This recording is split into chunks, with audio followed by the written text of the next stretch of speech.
Hi Kevin, Hi, very morning. nice to meet you and Thank thank you you for joining me today. It's not a problem. Pleasure is mine. I'm looking forward to having the discussion with you, Of course. in helping people to understand how they can prepare for hurricane, how they can Sure. prepare their homes. So if you can just share some points on how we can go about that. The first step is pretty simple, pretty easy. I mean, it's something you can do for yourself. Clean up around your yard. So you take a walk outside, you have a look at your yard basically.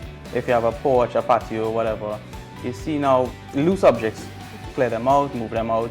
You look at the trees in your yard, you might find some of the branches a little loose, a little slack. You trim your trees, you trim your branches, you make sure that there's nothing in close proximity of your house, no trees touching the roofs of your house, right? For example, with your porch or your patio, it's simple as moving your furniture inside, you're good to go with those kind of things. That's very important because these become like flying objects, and Exactly. could destroy property or even cause injury. What Exactly. other examples can you give us? As you mentioned, flying objects, your glass, your windows and your doors in your house. What we have now, they have hurricane shutters or they use plywood. You block up the glass or simple tape. There are different types of tapes in the hardware, different strengths of tapes. You take them, you tape them onto the glass. So if in the event that something flies, hits your glass, it shatters but it holds. So it doesn't spread into the inside and causing further damage. Okay, what about like guttering?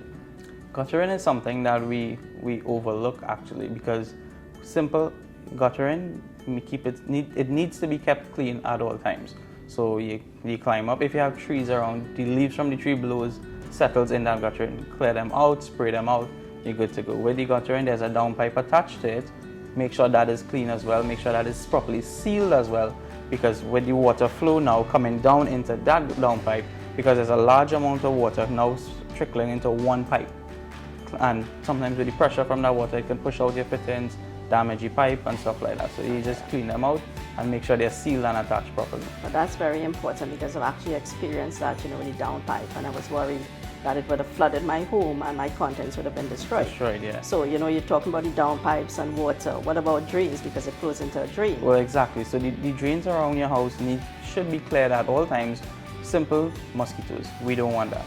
So you need to keep the drains right around your house cleared at all times. Simple because of those. But however, with the drains being cleared around your house, what about the drain to the front of your property? So that in itself should be cleared at all times. But the tricky part with that now is it doesn't make sense you clear your drain and your neighbor's drain is still, So you kind of come together with the community, with your neighbors, and you make sure that everyone cleans their drains to the front of their property so that it runs off easily. Well, the last point, and I think this is the most important, is your roof. I mean, we have not had a hurricane in Trinidad, but certainly in the islands, we have seen where roofs have been ripped off. How do you protect against that?